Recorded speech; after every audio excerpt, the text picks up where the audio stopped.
la femme soulève soudain ses pieds du sol et s'élève dans les airs. Et même avec l'aide des hommes forts de son mari, elle ne peut pas être ramenée au sol ou se déplacer d'un demi-mètre. Les médecins ont utilisé une règle pour calculer le nombre de centimètres qu'elle avait parcouru. En attendant les résultats, la femme ne pouvait rien faire tant qu'elle flottait dans les airs. Elle devait utiliser une poche pour aller aux toilettes, se sécher les cheveux et même dormir avec la couette relevée. De plus, la hauteur à laquelle elle flotte augmente de jour en jour. Au bout de quelques jours, la femme a atteint le plafond. Un médecin est venu la voir et lui a dit que la dernière analyse de sang avait montré qu'il n'y avait rien d'anormal dans son corps. Les mesures montrent maintenant qu'au rythme où elle s'élève chaque jour, elle atteindra 3650 mètres dans 10 semaines.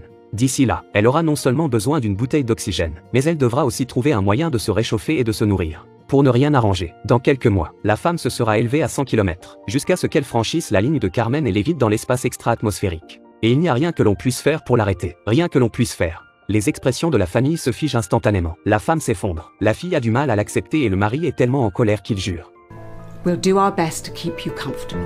2 jours plus tard, la femme se débat déjà contre le plafond et, pour soulager sa douleur, son mari cisèle le plancher du 2e étage, le bruit se répercutant dans la chambre à coucher. La fille n'a pas supporté d'entendre les appels à l'aide de sa mère et a ouvert le robinet à fond. Ce n'est que lorsqu'un grand trou a été pratiqué dans le plafond que la femme a poussé un soupir de soulagement. Mais elle était reliée à la chambre de sa fille et, lorsqu'elle s'endormait, elle ne pouvait que tourner la tête et regarder ailleurs. Lorsque la femme flottait à moitié au 2e étage, sa fille souhaitait abandonner ses études et rester à la maison avec sa mère. Mais lorsqu'elle a entendu cela, la femme a immédiatement réprimandé sa fille, lui disant de donner la priorité à ses études et de ne pas se laisser perturber par ses propres affaires. L'atmosphère est tout de suite devenue gênante, et toutes deux savaient qu'elle le faisait pour mon bien. Cette femme est suspendue dans les airs, prête à fêter son anniversaire avec son mari. Les deux ont levé leur verre et bu ensemble, et son mari a marché sur une chaise avec ses pieds pour passer une douce nuit. Mais quelques jours plus tard, la fille rentre à la maison et découvre que le pied droit de sa mère est tiré par une corde. Il s'est avéré que le mari voulait utiliser cette méthode pour empêcher sa femme de s'élever dans l'espace, craignant qu'elle ne le quitte. La fille s'est précipitée dans la cuisine, a pris un couteau de cuisine et a essayé de couper la corde pour sauver sa mère.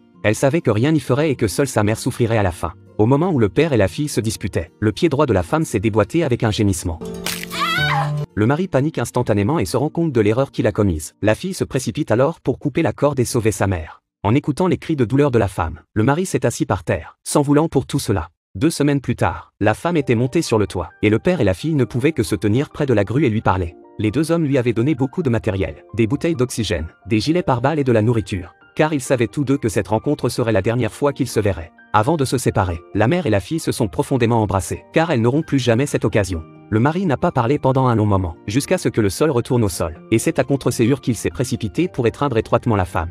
Ils ont essayé toutes les méthodes, mais ils ont pu la quitter. Lorsque la femme est complètement dans le ciel, la seule chose qu'elle peut faire est d'écouter le MP3 et de jouer aux mots croisés. Mais la lumière aveuglante du soleil et les fréquentes visites de la pluie la font souffrir. Alors qu'elle s'élève de plus en plus haut, bien que la femme porte une robe de coton épais, ses joues sont rouges à cause du froid et elle n'a plus grand-chose à manger. De temps en temps, elle appelle sa fille, non pas pour se plaindre de sa misère, mais pour s'enquérir de l'état de santé du père et de la fille. Lorsque le téléphone raccroche, elle ne peut retenir ses larmes et pense à écouter une chanson pour passer la journée. Mais elle glisse sur un MP3 et le fait tomber, et la femme hurle d'exaspération. Comment va-t-elle survivre aux 10 prochaines semaines? La femme flottait dans les airs, et une volée d'oiseaux volait devant elle, chantant autour d'elle. C'était la première fois qu'elle voyait un tel spectacle, et c'était comme si tous ses soucis étaient derrière elle. Elle s'imaginait être un oiseau, et ce n'était pas une mauvaise chose de pouvoir flotter dans les airs. Mais parfois, la pluie tombe et la femme frissonne dans les airs. Le mari regarde le trou dans sa tête et pense à sa femme toute la nuit. Le temps passe et la femme atteint la ligne Kármán, la limite entre l'espace extra-atmosphérique et l'atmosphère. Elle appelle son père et sa fille et leur dit que c'est peut-être la dernière fois qu'ils se parlent. Elle a dit à sa fille que ce n'était pas grave si elle ne réussissait pas ses examens, que j'étais fière de toi et que parfois tu ne devais pas être trop dur avec ton père, parce qu'après tout, il t'aime autant que moi.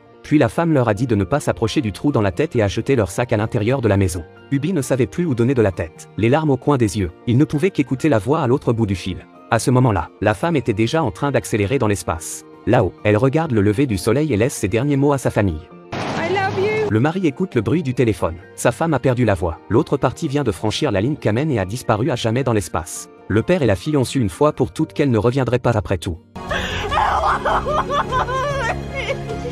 Finalement, le trou dans la maison est réparé, et le père et la fille portent l'espoir de la femme d'être ensemble pour toujours, de se protéger l'un l'autre pour toujours. Face à la vieillesse, à la maladie et à la mort, nous n'y pouvons rien. La seule chose que nous puissions faire est de passer plus de temps avec notre famille. C'est la fin du film. Ce court-métrage s'intitule La ligne Kármán. À la prochaine. Cet agneau est né mi-chèvre, mi-humain, parce que son père était une ancienne bête à tête de chèvre. Le couple n'avait pas d'enfant, alors ils l'ont pris pour eux. Non seulement ils l'ont nourri tous les jours, mais ils lui ont même donné un nom humain, Paul. Mais en regardant un enfant avec un sabot de chèvre d'une main et une main normale de l'autre, son frère Pascal ne comprenait pas non plus. Il prit donc une poignée d'herbe et dit à Paul de la manger. et quand Paul l'a attrapé avec sa main, Pascal lui a ordonné de s'accroupir. Parce que c'est ce que doit faire un mouton. À ce moment-là, Louis, le frère aîné, était tellement en colère qu'il a grondé son frère et est parti avec Paul dans les bras. Pascal ne supporte pas de voir son frère s'enfoncer dans le piège et prend une décision audacieuse. Il sort Paul de la maison pendant que le couple dort et prend même son fusil de chasse avec lui, parce qu'il allait s'occuper lui-même de ce monstre pour eux. Paul cligne des yeux innocemment, sans se rendre compte qu'il est sur le point de souffrir. À ce moment-là, Maria rêve que la mère chèvre la regarde fixement et lui demande de lui rendre Paul.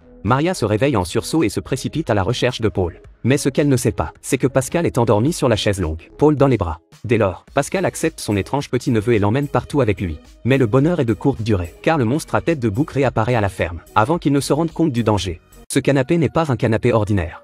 Si vous osez le toucher, il sortira le crochet qui se trouve en dessous et vous poignardera directement dans le corps. D'habitude, ce canapé ne blesse pas facilement les gens, mais il aime beaucoup les belles femmes. Tant qu'une femme s'assoit dessus, non seulement le canapé ne lui fera pas de mal, mais il lui procurera un massage apaisant. Il s'avère qu'il y a quelques années, l'homme a acheté un canapé à l'extérieur sans argent. Sa petite amie l'a félicité pour son sens de l'économie et s'est assise directement sur le canapé, sans savoir qu'elle avait été dévisagée par le canapé. Le soir, la femme a pris une douche et s'est assise devant le canapé pour regarder un film avec sa meilleure amie, sans se rendre compte qu'elle était déjà observée par le canapé. Lorsqu'elle s'apprête à partir, elle s'aperçoit que le canapé, debout près de la fenêtre, la regarde, mais elle tourne la tête et le canapé disparaît soudainement. L'amie a cru qu'elle se trompait et est partie sans trop réfléchir. Le lendemain, la femme s'est réveillée et a trouvé 2 beaux petits déjeuners sur le canapé, qu'elle pensait que son petit ami avait préparé pour elle, et elle était si heureuse qu'elle ne savait pas quoi faire. À ce moment-là, le petit ami a pris par hasard un morceau de chocolat pour le manger, et la seconde d'après, le canapé était devenu fou de vengeance. À l'arrivée de la police, l'homme leur a dit que le meurtrier était le canapé. Les policiers ont pensé qu'il avait perdu la tête et sont partis. Afin d'éviter le canapé, l'homme a couru jusqu'à la maison de sa mère pour se rétablir, sans savoir que le canapé l'avait déjà suivi jusqu'ici. Lorsque l'homme regarde par la fenêtre, le canapé le regarde d'en bas. L'homme se dépêche de fermer la fenêtre pour s'échapper, mais le crochet à ressort du canapé bloque la fenêtre. L'homme rampe vers la maison en souffrant, mais le canapé le rattrape.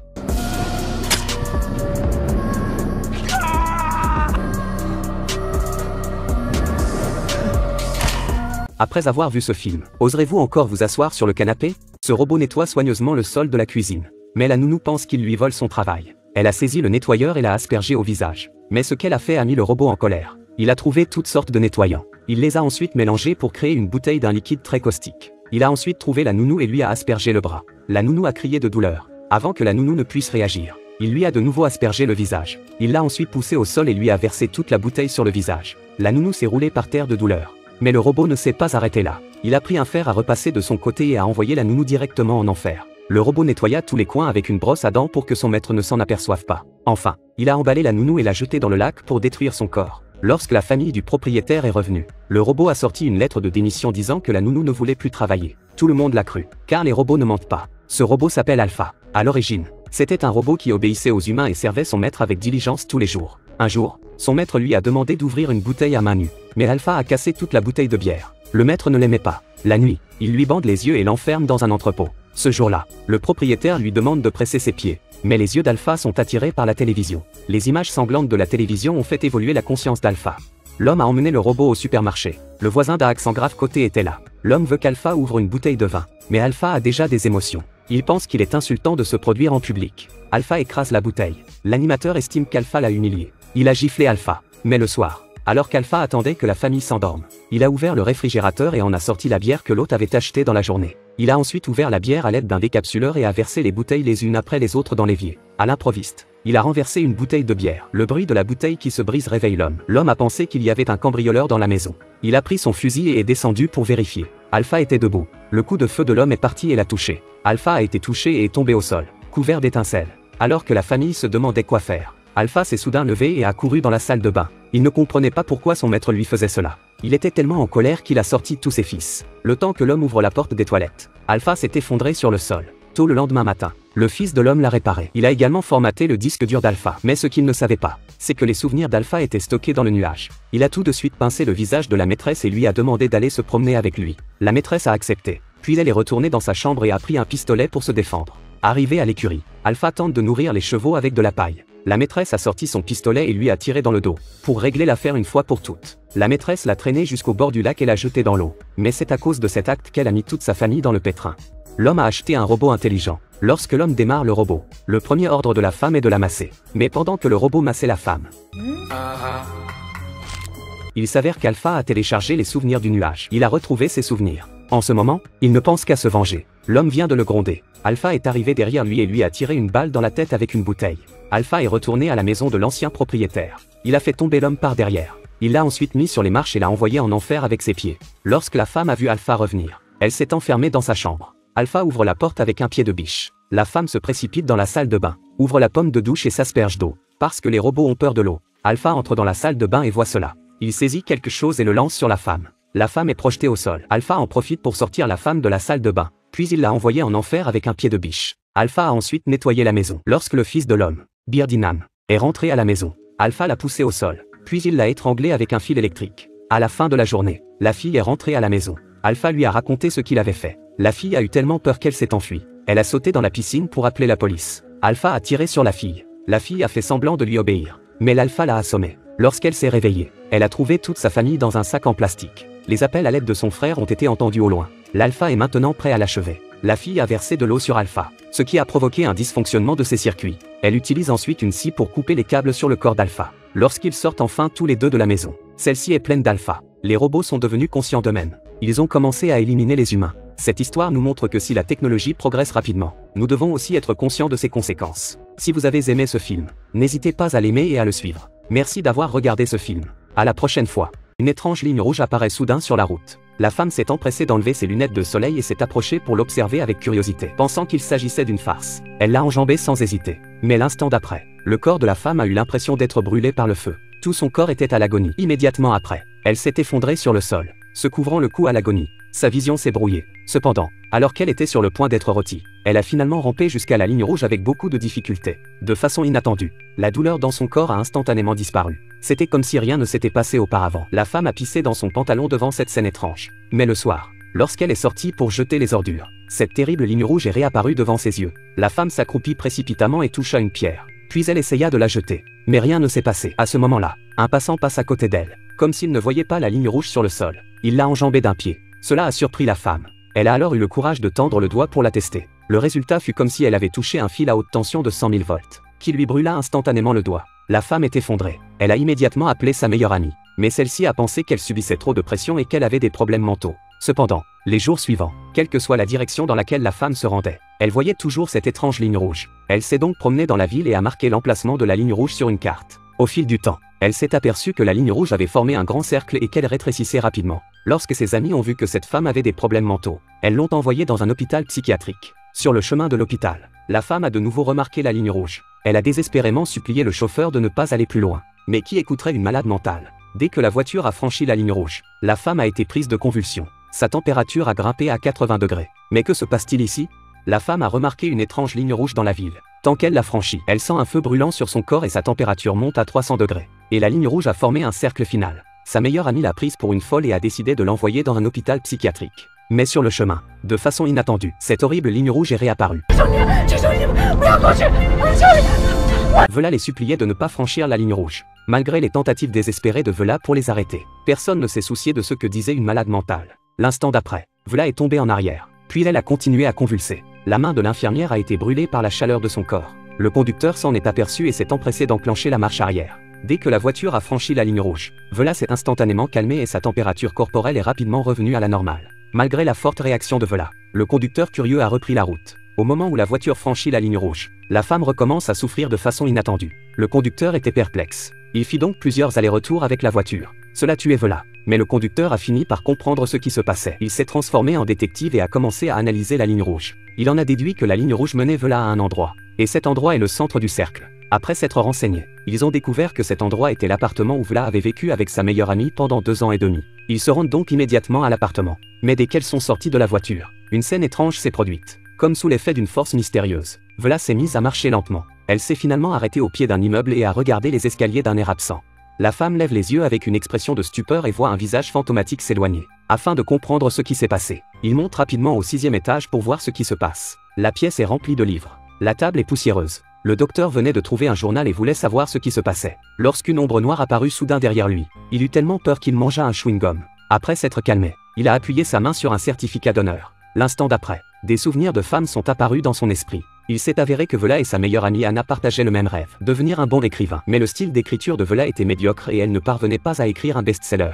Elles ont donc signé un accord de coopération. Anna, introvertie, était chargée d'écrire à la maison, tandis que Vela s'occupait de la publicité et de la coopération. Elles partagent les fruits de leur travail. Mais au fil du temps, des problèmes sont apparus. Vela détestait les écrits d'Anna parce qu'ils n'étaient pas assez ensoleillés. Les romans ne se terminent jamais bien. Le rythme d'écriture était lent. Ces mots étaient comme des couteaux plantés dans le cœur d'Anna, ajoutant de la pression à son caractère déjà introverti. Elle ne pensait pas tous les jours à la nourriture ou au thé, et craquait même une douzaine de fois par jour. Mais ce jour-là, elle a appris par hasard que son œuvre avait remporté un prix littéraire. Le lauréat du prix est sa meilleure amie, qui l'a réprimandée toute la journée. Anna se rend compte qu'elle a été trompée par Vela depuis le début. Mais Vela considérait tout cela comme acquis. Les émotions d'Anna se sont finalement enflammées. Sans dire un mot, elle est allée sur le balcon et a sauté. À ce moment-là, la bobine rouge pénétra instantanément dans le corps de Vela. Dans la seconde qui suivit, Vela expira une bouchée de gaz blanc, tomba au sol et s'évanouit. Lorsqu'elle s'est réveillée, elle s'est retrouvée à l'hôpital, à l'extérieur du cercle rouge. Elle craignait que le cercle rouge ne réapparaisse. Mais le médecin lui a dit que le cercle rouge n'était pas une malédiction d'Anna. C'est votre propre prison intérieure. Le lendemain, Vela a donc remis une lettre au médecin lui demandant de l'aider à expier ses péchés. Bientôt, une histoire a fait le tour du monde. Toutes les œuvres célèbres de Vela ont été écrites par la défunte Anna. Et c'est ainsi que se termine le film. N'oubliez pas d'aimer et de suivre. Nous vous donnons rendez-vous la prochaine fois.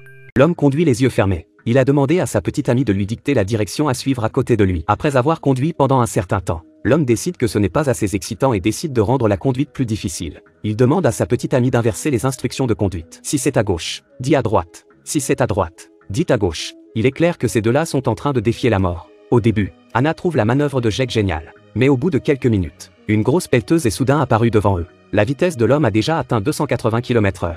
Et il n'a pas l'intention de ralentir. Anna s'empresse de dire à Jake d'arrêter de jouer. S'ils ne font pas attention, ils mourront jeunes. Mais Jake était tellement défoncé qu'il n'a pas écouté sa petite amie et a continué à accélérer.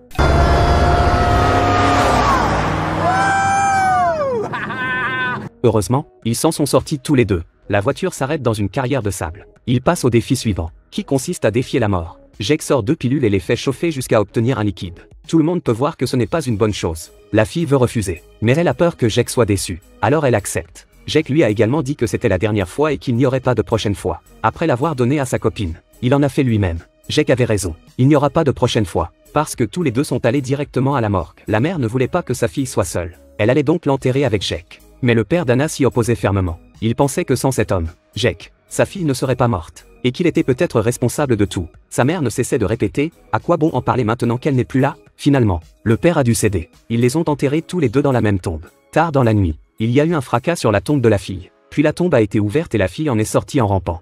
La jeune fille s'est lentement extraite de la tombe. En regardant la photo devant elle, elle s'est rendue compte qu'elle était morte depuis longtemps. Ses mains étaient couvertes de taches de cadavre qu'elle n'arrivait pas à effacer. Elle est alors prise d'une soudaine fringale. Elle sortit du cimetière en titubant et courut jusqu'à la maison. Elle trouva dans le réfrigérateur de la nourriture qui lui donna envie de vomir. Au fur et à mesure que son corps s'affamait, les taches s'aggravaient. Même ses ongles tombaient lentement et ses pupilles devenaient noires. La jeune fille s'est immédiatement rendue compte que son corps semblait se décomposer progressivement. Pour ne pas être vue, elle met des lunettes de soleil et se rend au pub pour poursuivre sa proie. Profitant de sa silhouette attirante, un homme sordide d'âge moyen devient rapidement obsédé par elle. L'homme regarde la proie qu'il est sur le point de capturer et une excitation inexplicable l'envahit. À son insu, la belle femme qui se trouve devant lui est encore plus excitée que lui. Ils sortent tous les deux du bar. La jeune fille a emmené l'homme à la carrière de sable, en disant que personne ne vient ici d'habitude et que c'est très secret. Après avoir arrêté la voiture, l'homme n'a pas pu s'empêcher d'aller droit au but. Mais il a aussi donné de l'argent à la fille. Alors qu'il pense avoir tout compris, la fille arrête de faire semblant. Elle a pris une bouchée de son beaucoup. L'homme ne s'est jamais rendu compte qu'il avait chassé tant de fois. Mais à la fin, il a été pris comme une proie. Après avoir mangé et bu, Anna prend un bain. Elle se rendit compte qu'après avoir mangé une personne vivante, son corps se rétablissait immédiatement. Les taches avaient disparu. Ses pupilles n'étaient plus noires et elle n'était pas différente d'une personne normale. Mais elle ne savait pas qu'elle avait été la cible d'une mystérieuse organisation. Le soir, elle se rendit dans son ancien appartement pour se changer. Au moment où elle se changeait, son père est entré avec sa meilleure amie. Le père voulait s'enquérir de la mort d'Anna. Au lieu de cela, sa meilleure amie s'est prise d'affection pour lui. Anna était furieuse. Pendant que sa meilleure amie était dans la salle de bain, elle a de nouveau déchaîné sa bête. Le père a entendu un bruit et s'est approché lentement. L'instant d'après, il a été choqué par ce qu'il a vu devant lui.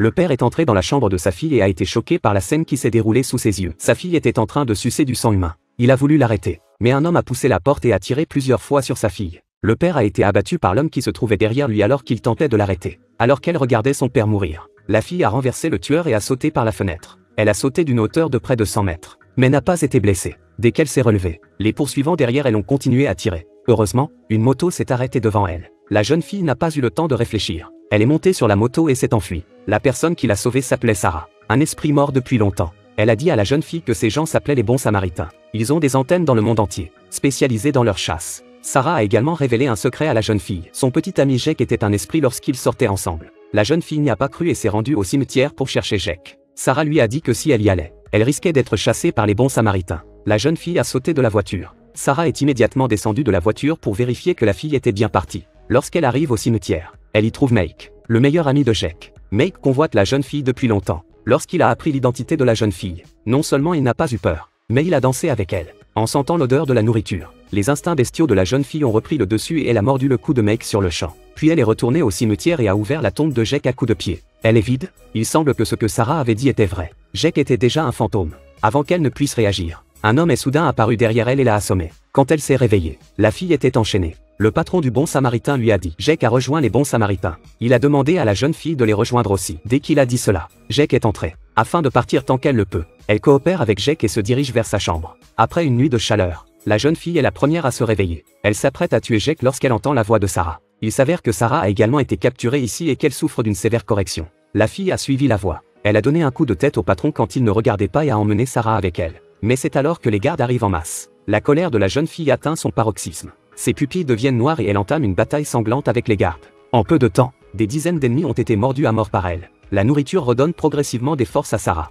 Alors qu'il s'apprête à partir, Jake surgit soudain. Il dit que si la jeune fille rejoignait les bons samaritains, ils pourraient être ensemble pour toujours. La fille était dédaigneuse. À présent, elle n'est plus aussi naïve qu'au début. Il l'a fait tuer. Son père a été abattu par un bon samaritain. Elle ne croit plus à ces conneries. Alors elle sort une matraque électrique et électrocute carrément Jake. Puis elle monte dans la voiture de Sarah et s'en va. L'histoire se termine avec eux deux dans une ville étrange. Même s'ils sont des esprits, ils commencent à avoir des principes. Ils ne mangent que ceux qui ont fait le mal. La souris se promène autour de la jambe de la femme. L'homme touche doucement la souris. Le patron de la femme sursaute. L'homme intensifie le clic. Le patron de la femme est très excité. Elle se déshabille et sort précipitamment. Paul est secrètement heureux d'avoir cela. Il peut faire ce qu'il veut dans l'entreprise. Il y a 2 heures, Paul était programmeur. Chaque jour, il était pressé. Ses relations avec ses collègues de bureau étaient très froides.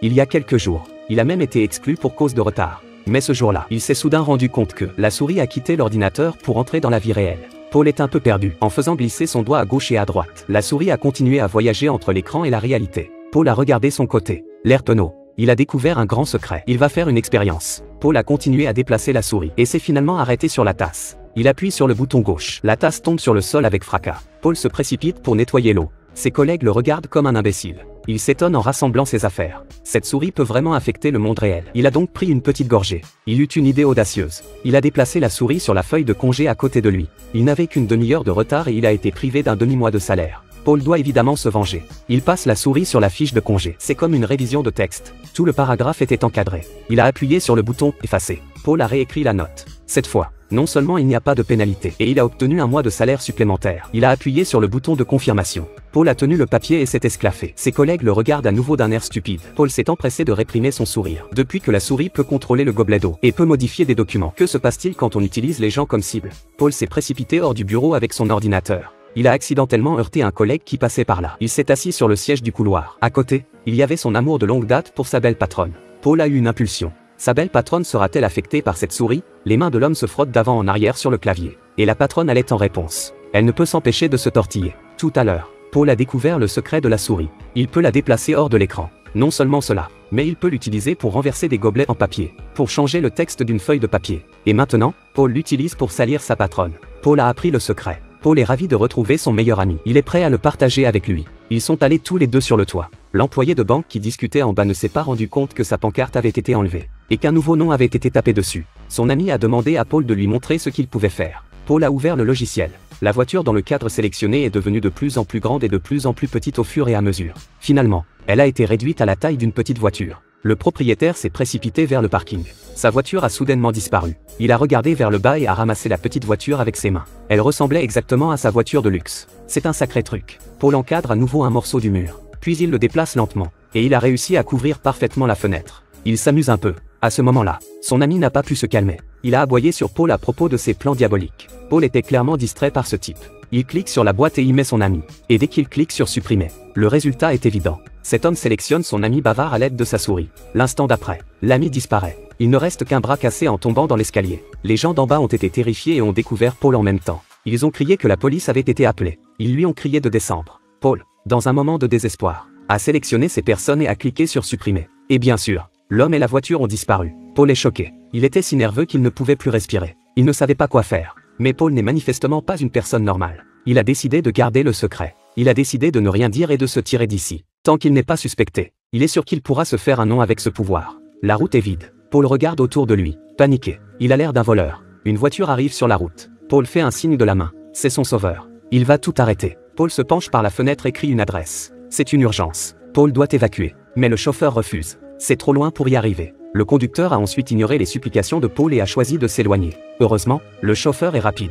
À ce moment-là, Big Paul avait déjà allumé son ordinateur. S'il avait été plus lent, il aurait été tué par le choix de Paul. Il ne restait même plus un corps. Paul n'a pas eu d'autre choix que de faire demi-tour et de partir. Il voulait s'échapper de cet endroit. Mais avant qu'il n'ait pu faire quelques pas, il y avait un énorme curseur sur le mur. Paul a regardé autour de lui et a pensé qu'il avait fait une erreur. Mais lorsqu'il a regardé à ses pieds, une souris géante était pointée vers lui. Paul hésite. Il ne sait toujours pas ce qui se passe. La caméra fait soudain un zoom arrière. Le curseur se trouve au-dessus du corps de Paul. Et Paul voit une lumière blanche brillante. Il est clair qu'il a été sélectionné. Paul, qui n'a pas les idées claires, reste sur place. Il est toujours au même endroit et regarde le bras qui brille. Il réalise enfin ce qui se passe. Et il a levé les yeux. Et la seconde d'après, tout était en morceaux, manifestement mort. Le monde de Paul est un monde virtuel. Le créateur a utilisé la souris pour tuer l'homme qui a découvert le secret. Mais comment savoir que le monde dans lequel nous vivons n'est pas un autre monde virtuel? C'est la fin de l'histoire. À la prochaine fois. Un monstre de 40 mètres de long s'approche lentement de la poignée de la porte. La jeune fille, qui vivait seule depuis des années, est soudain réveillée. Elle se précipite à l'extérieur de la maison.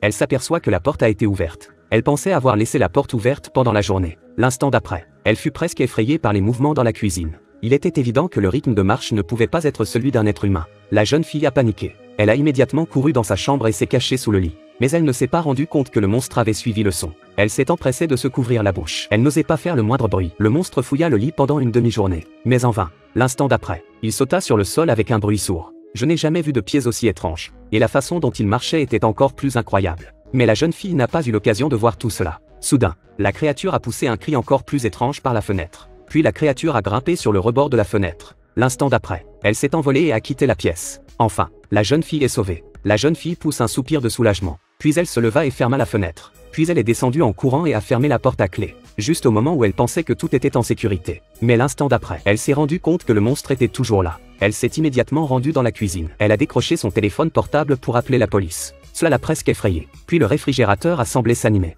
Il n'arrêtait pas d'ouvrir et de fermer les portes de l'anus supérieur et inférieur. La jeune fille a voulu se cacher à l'étage. Mais elle ne s'est pas rendue compte que le monstre descendait les escaliers. Il n'y avait nulle part où courir. Elle s'est cachée dans le coin près du réfrigérateur. Mais tout à coup, le silence est revenu. Elle a regardé discrètement par la porte en acier. Elle a vu que le monstre avait raccroché le téléphone.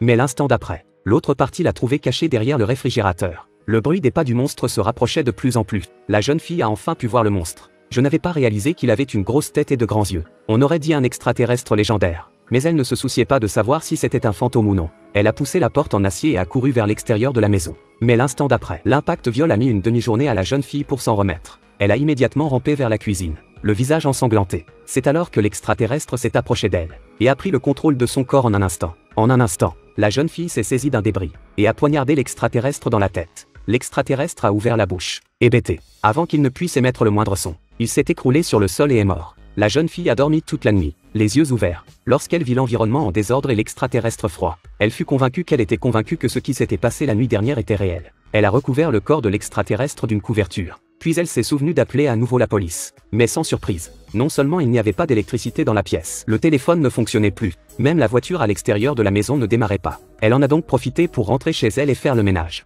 Puis elle a enfourché une vieille bicyclette et s'est dirigée vers la ville. Elle ne tarde pas à voir un spectacle inquiétant. Une camionnette de livraison renversée. La maison d'un voisin qui a été rasée. Mais il y a plus bizarre encore. Partout où elle allait, il n'y avait personne. Elle n'a eu d'autre choix que de courir à nouveau vers sa maison. Mais l'instant d'après, le ciel s'est soudain couvert de nuages sombres. Un énorme vaisseau spatial extraterrestre se profilait dans les nuages. Lorsqu'elle est repassée devant la maison de son voisin, elle a été surprise de voir les personnes disparues. Mais ce qui est étrange, c'est qu'ils étaient tous tournés vers le ciel. Ils étaient tous tournés vers le ciel dans une position étrange, comme s'ils accueillaient les extraterrestres. Et l'instant d'après, l'homme a tourné la tête pour regarder la jeune fille. Celle-ci a immédiatement pris le chemin de la maison. En repensant aux mouvements étranges des voisins et à quelque chose qui s'agitait dans sa gorge, elle a compris que l'extraterrestre mort avait été tué. Elle a compris que l'extraterrestre mort était probablement venu lui implanter le mystérieux parasite. Elle s'est donc courageusement rendue sur le cadavre de l'extraterrestre. Elle a trouvé des traces de quelque chose qui sortait de sa bouche. Elle a immédiatement suivi la piste. Mais elle n'a encore rien trouvé. L'instant d'après, il s'est passé quelque chose d'encore plus horrible. Cet extraterrestre tendait les bras et invoquait quelque chose.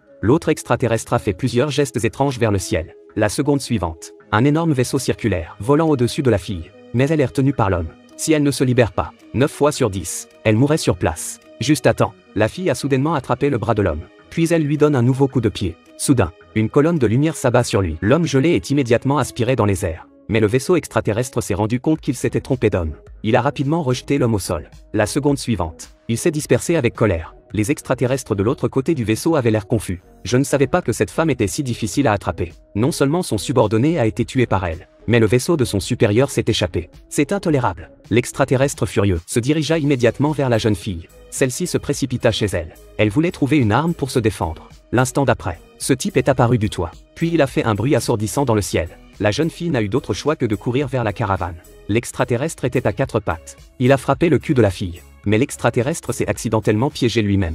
Les pieds de l'extraterrestre sont restés coincés dans la voiture. Le réservoir d'essence s'est rompu et a déversé beaucoup d'essence. La jeune fille a eu une idée lumineuse. Elle a pris son briquet et a enflammé l'essence. Après une explosion, l'extraterrestre a été réduit en cendres. Mais la jeune fille n'a pas eu le temps de se réjouir. La seconde suivante, un rayon de lumière a éteint les flammes sur la voiture. Puis il est revenu vers la jeune fille. Elle s'est précipitée dans la maison et s'est cachée dans sa chambre. Mais peu après, un autre extraterrestre s'est glissé à l'intérieur. Et cet extraterrestre semblait avoir un QI très élevé. Il s'intéressait aux photos de famille de la jeune fille. Pendant qu'il les regardait, la fille s'est levée calmement. Elle allait l'attaquer. Mais l'instant d'après, cette sortie a failli briser les organes internes de la fille. Elle a désespérément lutté pour se lever. Mais la seconde d'après, une lumière rouge provenant de la fenêtre l'a arrêtée dans son élan. Il semble qu'elle ne puisse pas échapper au destin d'être contrôlée par les extraterrestres après tout. Les extraterrestres s'approchent lentement d'elle. L'extraterrestre a craché une boule de chair de la taille d'un œuf. Puis la boule de chair s'est étalée. Puis elle s'est étendue et a déployé ses tentacules et a lentement flotté vers la jeune fille. Sous le contrôle de l'extraterrestre, la boule de chair réussit à pénétrer dans la bouche de la jeune fille.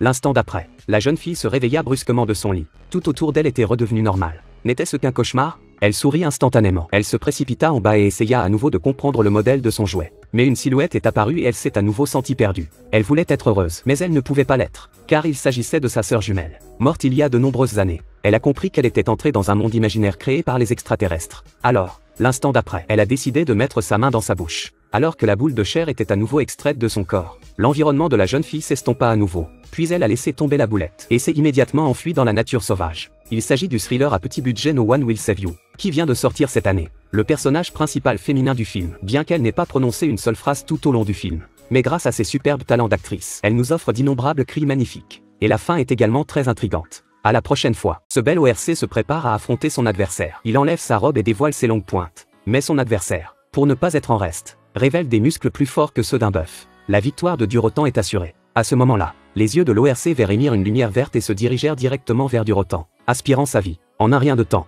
Durotan fut réduit à l'état de cadavre sec. Les Ors de l'autre côté furent choqués par cette scène. Cet ORC vert était Gul'dan, le chef des Ors. Tout ORC qui s'oppose à lui sera transformé en cadavre par sa magie. Mais sa magie a besoin d'aspirer leur vie. C'est ce qui a conduit à la destruction imminente du monde des Ors. Mais Gul'dan a ouvert un portail vers le monde des humains pour maintenir sa magie en vie. Pour garder le portail ouvert, il devait continuer à sacrifier les vivants. Or, il n'y avait pas assez d'esclaves pour que tous les Ors puissent traverser le portail. Gul'dan a donc dû laisser ses guerriers les plus puissants traverser en premier. Son plan consistait à s'emparer d'Azeroth et à sacrifier les humains capturés au portail. Ensuite, tous les orques seraient transportés là-bas. Ils auraient un nouveau foyer. Mais lorsque les orques arrivèrent dans le monde des humains, il n'y avait pas d'herbe où qu'ils aillent. C'est alors que le chef comprit que quelque chose n'allait pas. En effet, partout où Gul'dan est arrivé, les arbres se sont desséchés. Il soupçonna Gul'dan d'être responsable de la destruction du monde orque. Mais il était trop faible pour faire quoi que ce soit. Alors il a gardé son secret pour lui. De l'autre côté, les humains trouvèrent la forteresse attaquée. Les soldats mouraient de façon étrange. C'est alors qu'un jeune mage vint voir ce qui s'était passé. Il comprit que les soldats avaient été empoisonnés par la magie noire. Lorsque le roi apprit la nouvelle, il envoya chercher le gardien du royaume. Mehdi fut informé de la gravité de la situation. Puis ils se rendirent à l'endroit où l'énergie maléfique avait envahi. Un liquide vert sortait des arbres. Le gardien le vit et pensa à quelque chose. Soudain, un groupe d'ors est sorti. Ils étaient si forts qu'ils se moquaient des humains. Le gardien a utilisé sa magie. Un seul sort a tué des dizaines d'entre eux. Les autres orques se sont enfuis. Ensuite, les petits mages ont fait prisonnière une orque. Ils ont amené la femelle orque au roi. Interrogés par le roi, l'Orcès leur raconta toute l'histoire et les conduisit au repère de l'ORC. Lorsqu'ils virent la taille de la troupe d'or, ils étaient prêts à repartir pour discuter de ce qu'il fallait faire. C'est alors que Durotan s'adressa à Garona. Il voulait collaborer avec le roi pour détruire Gul'dan.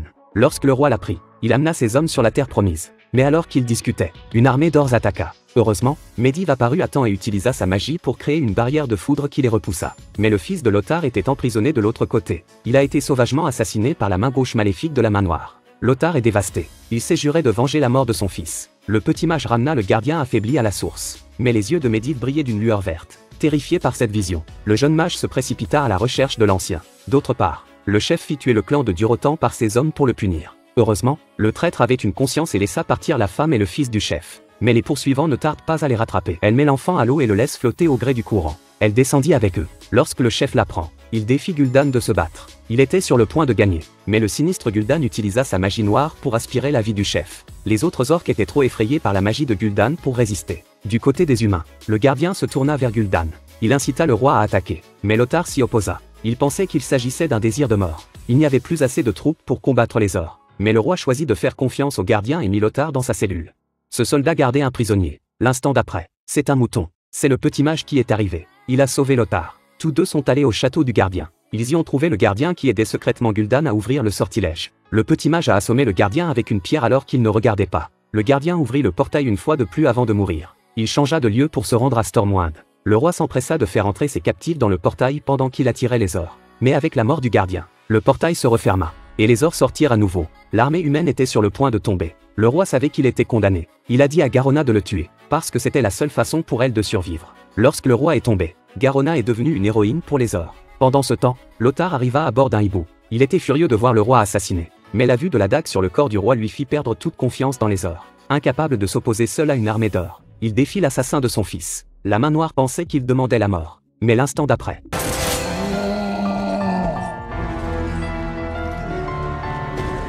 Lothar s'occupa de son ennemi et s'envola vers Stormwind à bord d'un hibou. Lothar retourne au royaume humain et appelle à une alliance de toutes les races pour combattre Gul'dan. Au même moment, le fils du chef est découvert par les humains. La guerre entre les humains et les bêtes ne fait que commencer. Un incident étrange s'est produit dans ce restaurant. Une serveuse est tombée du ciel d'une manière étrange. Les gens autour d'elle se sont figés en la voyant, car il n'y avait qu'une seule lumière au plafond. Serait-elle tombée d'un autre monde? La police est bientôt arrivée sur les lieux. Après une enquête minutieuse, ils ont trouvé un morceau de fer flottant à côté de la serveuse. Afin de déterminer l'origine de ce morceau de fer, ils ont fait appel à des experts techniques pour analyser le morceau de fer. Ils n'ont pas réalisé que le morceau de fer était une substance extraterrestre bien au-delà de la portée de la Terre. Après avoir réalisé que le serveur avait peut-être été attaqué par des extraterrestres, ils ont immédiatement fait appel au service de sécurité de l'hôtel.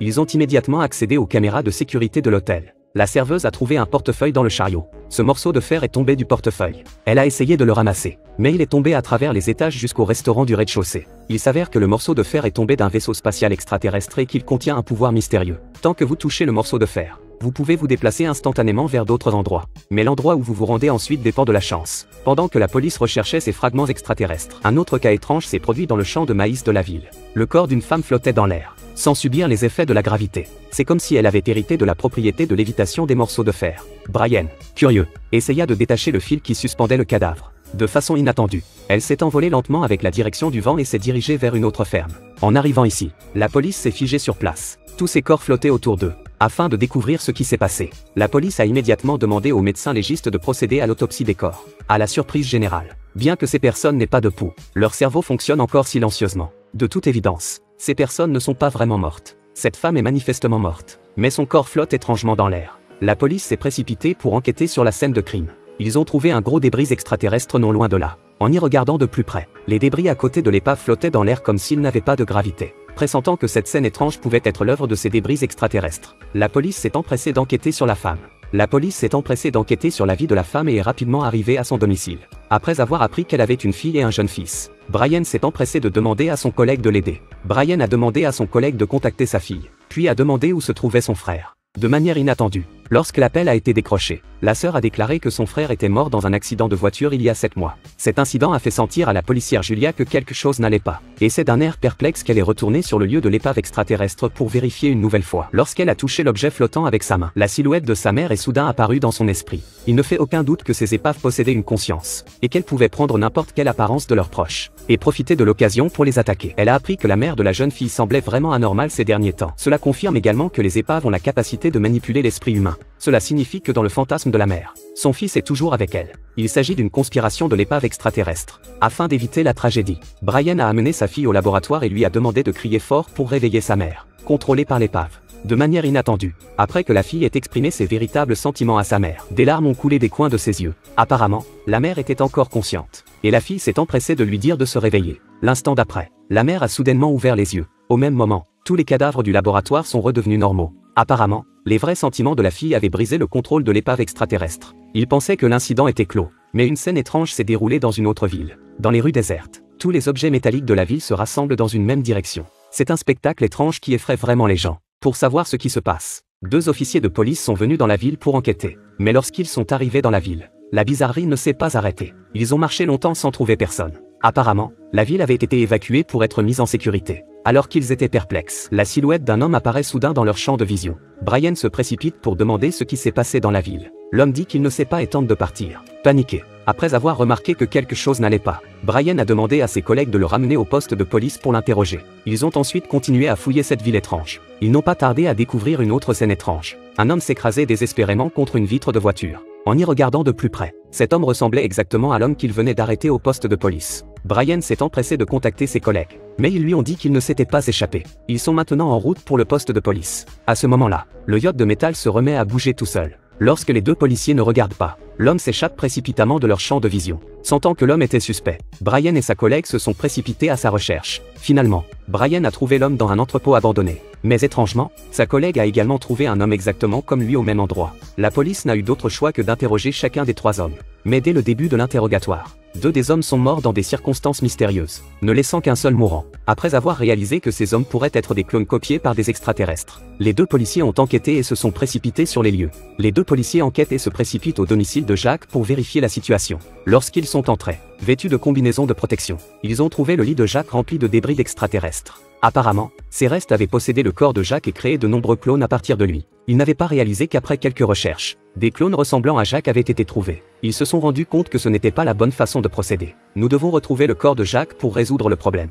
Brian et ses collègues se sont donc rendus au lieu de rassemblement des métaux de la ville pour enquêter sur la situation. Et bien sûr, lorsqu'ils sont arrivés, l'appareil indiquait qu'il y avait quelqu'un à l'intérieur. Après avoir fouillé la zone, ils ont trouvé Jacques coincé par une voiture. Brian a couru vers la voiture et l'a appelé. Mais Jacques n'a jamais répondu. Heureusement, les experts qui sont arrivés à temps chez Jacques ont utilisé la technologie noire pour éliminer le champ magnétique causé par l'épave extraterrestre. Lorsque le champ magnétique a disparu de la ville, Jacques s'est réveillé de son coma. Finalement, Brian le sauve de la voiture. Lorsque Brian demande à Jacques ce qui s'est passé, celui-ci répond qu'il ne se souvient de rien. Apparemment, Jacques dormait chez lui cette nuit-là lorsqu'il a été frappé par les débris extraterrestres. C'est pourquoi toutes ces choses étranges se produisent dans la ville. Il s'agit d'un drame de science-fiction qui sortait en 2021. Il y a un peu de suspense dans cette série. Si vous l'aimez, vous devriez regarder le film original. À la prochaine.